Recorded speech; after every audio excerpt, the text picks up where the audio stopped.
Ang kwentong ito ay hango sa totoong buhay. Karanasan ito ni Pido. Taong 1976, La Castellana, Negros Occidental.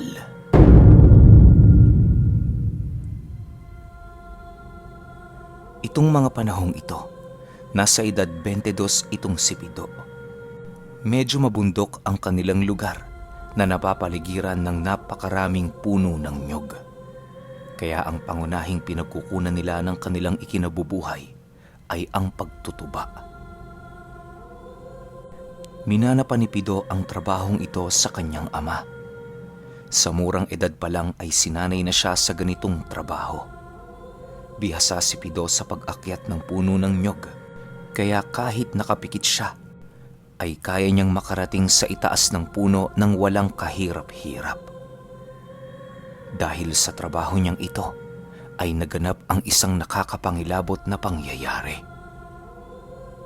3:00 ng madaling araw pa lang umaalis na ng bahay si Pido para mangolekta ng sinahod nilang tuba. Medyo marami kasi ang punong pinagsasahuran nila. Nang marating niya ang unang puno, agad niya itong inakyat. Ngunit sa kalagitnaan ng pag-akyat niya ay nakarinig siya ng isang iyak ng bata. Iniikot niya ang kanyang paningin para hanapin ang pinagmumula ng pag-iyak. Laking gulat niya nang makita niya ang isang batang lalaki na nagkukubli sa ilalim ng isang pulutong ng kalabaw. Nang tumingin siya sa itaas ay nakita niya ang isang nilalang na paikot-ikot at paminsan-minsan ay sumusunggab sa bata. Pero dahil sa mga sungay ng kalabaw, ay hindi niya magawang makuha ang bata. "Walang iya kang aswang ka!" wika ni Pido. Dali-dali niyang inakyat ang pinakatuktok ng nyog para makapwesto. Binunot niya ang isa sa mga sanggot niya at ibinato sa nilalang. Saktong-sakto dahil nakatalikod sa kanya ang aswang. Tumama ang sanggot sa likod ng nilalang at napahiyaw ito sa sakit. Kung hindi ninyo na itatanong, itong si Pido ay may taglay na talento sa pagbato ng kahit na anong matutulis na bagay. Nagagawa niya itong itusok kahit anong anggulo ang gawin niyang pagbato. Nang masiguro ni Pido na nakalayo na ang aswang, agad niyang pinuntahan ang bata at tinanong kung ano ang kalagayan nito. Sinipat niya din ang katawan kung may mga sugat ba ito o wala. At nang masiguro niyang ligtas ang bata, inihatid niya na ito pauwi. Habang nasa daan ay may naglalarong tanong sa isipan ni Pido. Ito ay kung sino ang aswang na yon at ano ang ginagawa ng bata sa gitna ng kapatagan ng 3:00 ng madaling araw. Maya-maya lang ay narating na nila ang bahay ng bata. Agad siyang sinalubong ng isang lalaki. "Manong, ano ba naman kayo? Bakit hinahayaan ninyong batang magtali ng kalabaw sa madaling araw? Alam niyo namang delikado dito sa lugar natin eh." Wika ni Pido. Kakamot-kamot ng ulo yung lalaki, pero bago ito magpaliwanag, inanyayahan niya si Pido na uminom muna ng kape. Habang nagkakape ay nagpaliwanag naman ang ama ng bata na itatago natin sa pangalang Usting. "Alam mo to, hindi ko naman siya inuutusan eh. Masipag lang talaga yang si Pau Pau. At saka, hindi lang naman ito ang unang beses na may nangyari sa kanya sa pastuhan eh." Wika ni Usting. Dagdag pa nito, ilang beses na din daw hinabol ng sigbi ng bata. Pinatingnan na nila ito sa albularyo at sinabi nito na habulin daw ng masasamang elemento ang bata dahil bukas ang 3 nitong mata. Pasikat na ang araw nang maubos ni Pido ang kanyang kape, kaya nagpaalam na siya kay Usting. Habang naglalakad siya papalabas ng bakuran, nakita niya ang batang nakaupo sa harap ng kanilang mga kalabaw. Nilapitan niya ito para sana kausapin, ngunit nang papalapit na siya ay bigla na lang nagsalita ang bata. "Manong, dahil sa pagliligtas mo sa akin, ikaw naman ang hahabulin nila. Maigling wika nito sabay takbo papasok sa bahay nila. Tinatayang nasa 8 taong gulang pa lang ang batang yon. Ngunit talagang kakaiba ang pakiramdam ni Pido sa tuwing nakikita niya ito sa pastuhan, malapit sa mga nyog na pinagkukuhanan niya ng mga tuba. Ilang araw pa ang lumipas, natsyempohan ni Pido ang batang nagpapainom ng kalabaw sa sapa. Agad niya itong nilapitan para kausapin. Nagpakilala ang bata sa kanya na itatago na lang natin sa pangalang Paulo. Nakipagkwentuhan ito kay Pido at sinabi nitong lagi siyang nakakakita ng mga nilalang na hindi nakatira dito sa mundo. At ayon pa sa bata, sa tuwing aakyat si Pido sa mga puno ng nyog, ay may nakaabang sa kanyang isang malaking kapre. Inaantay nitong makaalis ang binata at iniinom ang mga nasalok na tuba. Kaya pala konti lang ang nasasalok namin. May nagnanakaw pala ng mga tuba namin. Wika ni Pido, pero sinuway siya ng bata at nagwika ito ng, Hindi nila yun ninanakaw. Kinukuha lang nila ang parte nila. Hindi ka kasi nagbibigay eh.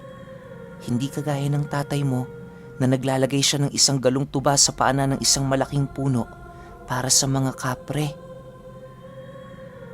Sinubukan ni Pido ang iminungkahi ng bata at laking gulat niya na halos na doble ang sinasalok nila. Minsan ay umaapaw pa ang pinagsasahod nilang gawa sa kawayan. Nagtuloy-tuloy ang ganoong swerte ni Pido at marami ang naibibenta nilang lambanog. Hanggang isang hapon, patapos na siya sa pagsasali ng mga tuba nang bigla siyang nilapitan ng isang lalaki na halos kasing edad lang ng kanyang ama. Inakala niyang bibili ito ng tuba pero nanlaki ang mga mata niya nang magsalita ito ng, To, hindi ko pa nakakalimutan ang pagbato mo ng sanggot sa kapatid ko. Sisiguraduhin kong pagbabayaran mo ang ginawa mo. Dahil sa'yo, naghihirap pa rin siya dahil hanggang ngayon, nakabaon pa rin ang sanggot sa likuran niya. Konting kaalaman lang tungkol sa sanggot. Isa itong uri ng patalim na ginagamit panghiwa sa bulaklak ng nyog na pinagkukunan ng tuba. Sa sobrang talim nito, napakanipis at napakalinis ng pagkakahiwa nito sa mga matitigas na bulaklak ng nyog. At bukod pa sa natural na gamit nito, kinakatakutan din ito ng mga aswang dahil sa oras na masugatan sila ng talim nito ay hinding-hindi na ito maghihilom. Napatayo si Pido nang marinig niya ang sinabi ng lalaki. Napahawak din siya sa kanyang sanggot at nagwika ng, May isa pa akong sanggot dito. Gusto mo? Sa likod ko naman itarak? Matapos niya itong sabihin ay binunod niya ang kanyang sanggot mula sa sisidlan. Napaatras ang lalaki at tuluyang naglakad palayo, ngunit nag-iwan ito ng isang babala. Huwag na huwag kang magkakamali, bata. Dahil sa oras na makahanap ako ng tiyempo, puso at laman loob mo ang pagpepiestahan namin ng pamilya ko. Wika nito sabay takbo ng mabilis. Hahabulin pa sana ito ni Pido nang bigla naman niyang marinig ang kanyang ama. Pido, ano bang pinaggagawa mo? Palubog na ang araw, nandito pa ang mga tuba mo. Dalhin mo na yan dun sa bahay nang mailuto na. Ikaw talagang bata ka, oo. Agad naman niyang dinala ang mga galon sa kanilang bahay at habang nagluluto ng lambanog ay hindi niya maiwasang isipin ang babala ng lalaki. Paulit-ulit ito sa kanyang isipan hanggang sa natapos na niya ang kanyang gawain sa araw na yon. Pumasok si Pido ng kanyang silid para makapagpahinga. Saktong paghiga niya ay bigla namang kumalabog ang kanilang bubong na yari sa nipa. Dali-dali niyang kinuha ang kanyang sanggot at hinawakan ito ng mahigpit. Halos kumawala ang kaluluwa niya sa kanyang katawan nang bigla na lang siyang makarinig ng malakas na angil ng isang hayop. Mahahalata sa angil na yon na galit ito. Kasunod ng angil ay ang mga kaluskos sa bubong na parabang kinakalkal ito. At may kung anong gustong pumasok sa loob ng kanilang bahay. Lumabas siya ng silid at nakita niya ang kanyang ama na may hawak na itak. Agad siyang sinabihan nito na bantayan ang pintuan dahil maaaring isa lamang pangpalito ang nilalang na nasa bubong. Pido, aswang na nasa labas ng bahay natin. Alam ko kung anong ginawa mo. Hindi lang ako nagsalita nung araw na nalaman ko. Dahil inakala kong hindi ka nila gagalawin. Ang aswang na nakabangga mo ay walang iba kundi ang magkapatid na Rami at Esoy. Wika ng tatay ni Pido. Napakunot ang noo ni Pido dahil wala naman sa mga nabanggit ng tatay niya ang lalaking kumumpronta sa kanya. Kilala niya ang magkapatid pero hindi niya alam na mga aswang pala ang mga ito. At iba din ang mukha ng taong nakaharap niya noong hapon na papauwi pa lang siya. Pero tay, iba kasi yung taong kumumpronta sa akin eh. Hindi naman si Rami o si Eso yun. Wika ni Pido. Napatingin naman sa kanya ang kanyang ama at nagbalik ng isang tanong. Ano ka mo? Hindi isa sa kanila ang kumumpronta sa'yo? Eh sino? Takang tanong ng matanda. Hindi ko po alam tay, pero ang sabi niya, kapatid niya din daw yung binato ko ng sanggot. Nanlaki ang mga mata ng matanda dahil sa sinabi ng kanyang anak. Naku, Pido. Ano ba ang pinasok mo? Kung hindi ako nagkakamali, ang panganay nilang kapatid ang tinutukoy mo. Pero matagal na tong patay at ang tiyuhin mo ang nakapatay sa kanya. Habang nag-uusap ang mag-ama, ay bigla na lang silang nakarinig ng isang malakas na sigaw mula sa labas ng kanilang bahay. Lumabas ka dyan, bata, kung talagang matapang ka. Kaharapin mo kami. Wika ng boses. Agad dumungaw si Pido sa bintana at nakita niyang si Esoy ang nasa labas ng bahay at nakatayo sa likod nito ang isa pang lalaki na nakasuot ng sombrero. Ito yung lalaking nakausap niya doon sa nyugan. Akmang lalabas na si Pido nang pinigilan siya ng kanyang ama. Pido anak, mapapahama ka lang. Huwag ka nang lumabas. Wika nito ngunit hindi na nagpapigil si Pido. Sa isip-isip niya, kailangan niyang harapin ang gusot na pinasok niya. Tay, ako ang dahilan ng gulong ito. Kaya ako din ang tatapos. Hindi naman po yata gawain ng angka natin ang tumalikod sa mga problema. Lalo na sa mga hamon. Wika nito sabay hugot ng kanyang sanggot at binuksan ang pintuan. Paghakbang pa lang ni Pido ay agad niyang naramdaman ang malakas na presensya ng mga nilalang. Halos hindi siya makakilos dahil sa lakas ng tigalpo ng mga aswang. Wala siyang kaalam-alam sa lihim na karunungan. Ang tanging sandata niya lang nadala ay ang kanyang pananalig sa Diyos at ang kanyang sanggot. Anong problema, Pido? Hindi ka na makakilos? Titig pa lang ng kapatid ko yan. Paano pa kaya kung masakal ka na niya? Wika ni Esoy habang patawa-tawa. Duwag! Lumabang kayo ng patas! Wika ni Pido habang pinipilit na ihakbang ang kanyang paa. Laking gulat ng mga aswang nang bigla na lang nakalas ni Pido ang ibinatong tigalpo ng aswang. Teka, paano mo nagawang kalasin ang tigalpo ko? Wala pang taong nakagawa niyan. Kulat na wika ng nakatatandang kapatid ni Esoy. Pasensya na pero mas malakas sa inyo ang kakampi ko. Wika ni Pido. Laking gulat ng mga aswang nang bigla nilang marinig ang isang malakas na halakhak na nagmumula sa isang napakalaking nilalang. Nang tumingala si Pido ay nakita niya ang malaking baga na nagmumula sa isang higanteng tabako. Napaatras ang magkapatid na aswang dahil isang higanteng kapre ang nakatayo sa likuran ni Pido. Alam pala ni Pido na nandoon ang malaking nilalang, kaya malakas din ang loob niyang lumaban sa mga aswang dahil alam niyang hindi siya pababayaan ng kapreng pinapainom niya ng tuba. Walang iya ka, Pido. Hindi pa tayo tapos. Tandaan mo, babalikan ka namin. Wika ni Esoy. Matapos yan ay agad na din itong naglaho sa dilim. Nang makalayo na ang mga aswang, nakahinga ng maluwag si Pido at agad na nagpasalamat sa kaibigan niyang dumating para tulungan siya.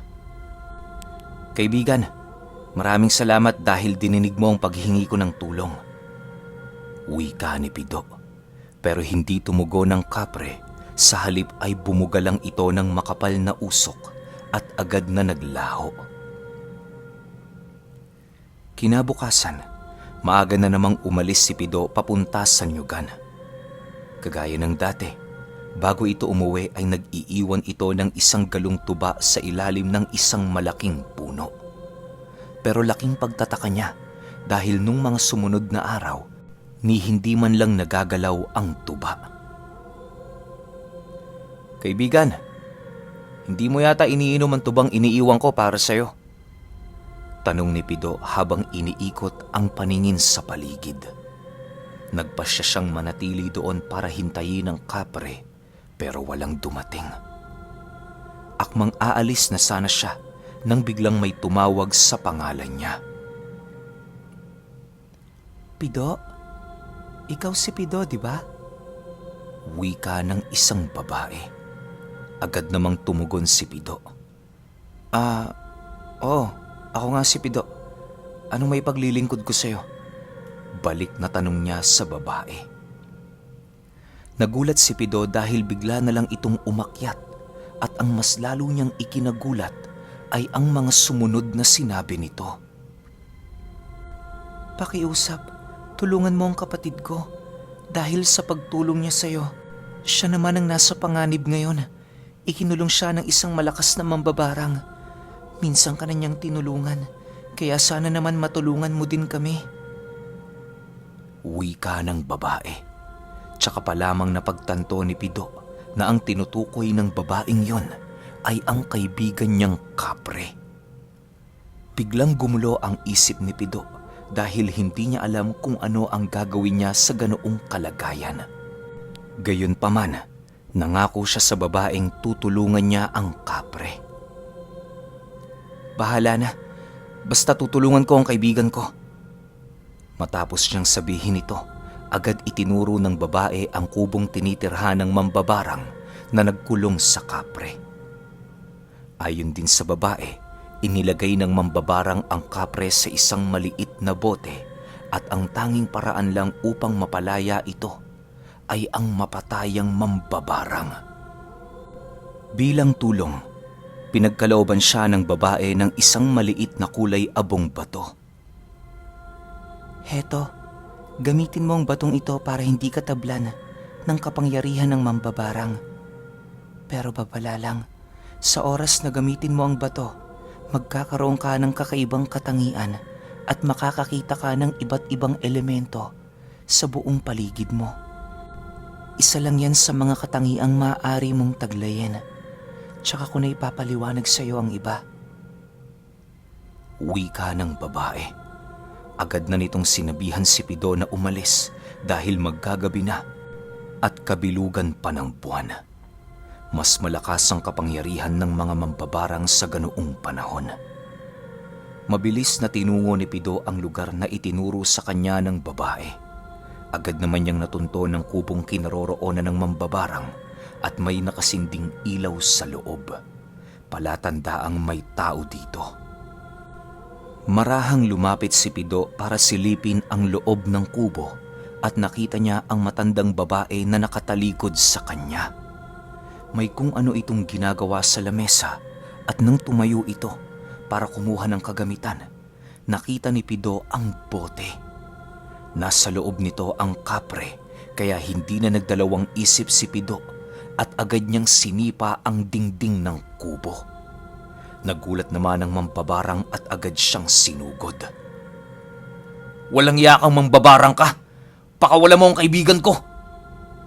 Wika ni Pido, pero tumawa lang ang mambabarang. Pakawalan?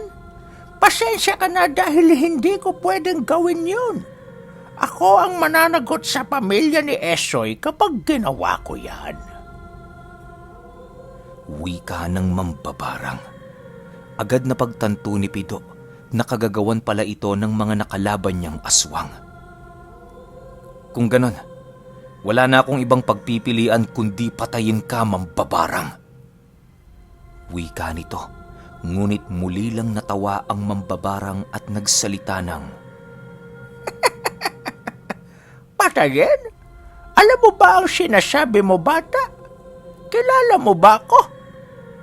wika nito sabay taas ng kamay niya para magbato ng dasal kay Pido. Ngunit laking pagtataka niya dahil hindi man lang tumalab ang mga dasal niya sa binata. Teka, anong nangyayari? Bakit hindi ka tinatabla ng mga dasal ko? Anong ginawa mo? Sunod-sunod na tanong ng mambabarang. Tumugon naman si Pido habang naglalakad papunta sa mambabarang. "Wala akong ginawa. Sadyang may mga nilalang lang na mabubuti ang kalooban na nais akong tulungan." Wika ni Pido sabay bunot ng kanyang sangkot. Itinanday niya ito sa leeg ng mambabarang at biglang hinila. Sumirit mula sa sugat nito ang masaganang daloy ng dugo hanggang sa tuluyan na itong nawala ng buhay. "Yan ang nararapat sa'yo, demonyo ka!" Wika ni Pido sabay kuha ng boteng pinagkulungan sa kaibigan niyang kapre. Inihampas niya ito sa isang bato dahilan para mabasag at tuluyang makalaya ang kaibigan niya. Lumabas mula sa basag na bote ang isang makapal na itim na usok. Pumorma itong isang malaking tao at maya-maya ay nakita niya ang kanyang kaibigan na nakaupo habang humihit-hit ng tabako. "Oh, kaibigan, pwede ka nang umuwi. Malaya ka na." Wika ni Pido. Pero napansin niyang nakatingin ang nilalang sa likod niya, kaya agad niya itong nilingon. Mukhang hindi pa ako pwedeng umalis, kaibigan. Andiyan na ang mga kalaban mo. Wika ng kapre at agad itong tumayo at lumapit kay Pido. Talaga namang napakalakas ng loob mong manghimasok sa mga gawain naming mga tao. Wika ng isang lalaki. Maya-maya ay lumantad si Esoy at ang isa pang lalaki. Ito yung lalaking binato niya ng sanggot. "Pasensya na kung masyado akong pakialamero. Pero kasi marami na kayong nabiktima eh." Wika ni Pido. Manong Esoy, hayaan mo akong tumapos sa taong yan. Pagbabayarin ko siya sa ginawa niya sa akin. Wika ng lalaki sabay pakita ng likod niyang may nakatarak pa ding sanggot. Natawa naman ng husto si Pido dahil sa nakita niya. "Walang iya, nandyan pa rin pala yung sanggot ko sa likod mo? Hindi mo pa din pala natanggal yan? Sana naman hindi kinakalawang yan." Pang-aasar ni Pido sa mga aswang. At dahil sa sinabi niya, nagalit ng husto ang tatlong magkakapatid. Agad siyang sinugod ng mga ito. Dali-dali niyang binunot ang kanyang sanggot at iwinasiwas. Dahilan para hindi makalapit ang mga nilalang sa kanya. Kaso lang, dahil sa nabasa na ito ng dugo ng mambabarang, medyo madulas na ang hawakan kaya aksidente niyang nabitawan ang hawak niyang sandata. Nagbigay naman ito ng daan sa mga aswang para sugurin siya. Pero dahil sa napakalaking kapre na nakatayo sa likod ni Pido, nag-alinlangan pa din ang dalawa sa magkakapatid. Pero ang isa sa mga ito ay sinugod si Pido. Manda ka sa akin, tao! Pagbabayaran mo ang pagtarak mo ng sanggot sa likuran ko! Wika nito sabay damba kay Pido. Hahambalusin na sana ito ng kapre, pero pinigilan siya ni Pido. Teka lang kaibigan, akin ang isang to. Ako na ang bahala sa kanya. Nagbuno ang dalawa at swerteng nahawakan ni Pido ang sanggot na nakatusok sa likod ng kalaban. Kaya agad niya itong binunot. Napasigaw sa sakit ang aswang, kaya sinipa siya ni Pido papalayo. Nang makatayo si Pido ay siya naman ang sumugod sa aswang. Halos hindi pa makakilos ang aswang ng mga sandaling yon dahil sa iniindang sakit ng likod. Kaya madaling naitanday ni Pido ang hawak niyang sandata sa leeg ng nilalang at buong lakas itong hinila. Napasigaw naman sa galit ang dalawa pang aswang at sinugod si Pido. Kaso lang, ang napakalaking kamay naman ng kapre ang sumalubong sa kanila. Nagsipagtalsikan ang mga ito sa malayo. Agad tumakbo si Pido para habulin ang mga ito, kaso hindi na niya nagawang makita pa ang mga aswang. Simula nung araw na yon, hindi na ulit nakita pa ang pamilya ni na Esoy sa kanilang lugar.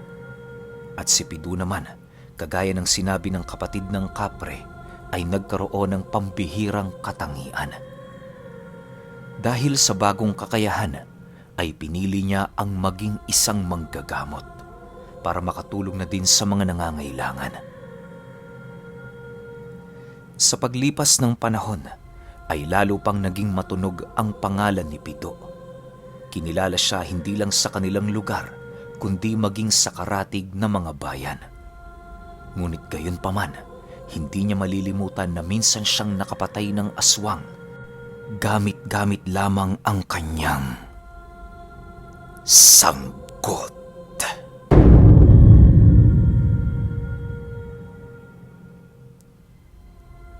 Okay, grabe, ang angas ni Pido, no? Alam niyo yon, yung parang ang baon-baon niya lang talaga, yung tapang niya lang. Tapos kahit kanino kaya niya makipagsabayan. Galing. Wala pa siyang ano nun, di ba? Nung mga panahon na yun, parang ordinaryong tao lang talaga siya. Ang karga niya lang talaga, sanggot tsaka yung tapang niya. Pero nung binigyan siya ng kapatid ng kapre, doon na nagbago ang takbo ng buhay nito ni Pido. Kaya talagang sulit na sulit yung kaloob sa kanya ng engkanto. Ginamit niya yon sa mabuti. Galing, ganda ng kwento na to, Pido. Maraming salamat sa'yo. Pero kayo, kung may opinion kayo sa kwentong ito, i-comment nyo lang sa baba. Yun lang, hanggang sa susunod na kwento. Salamat.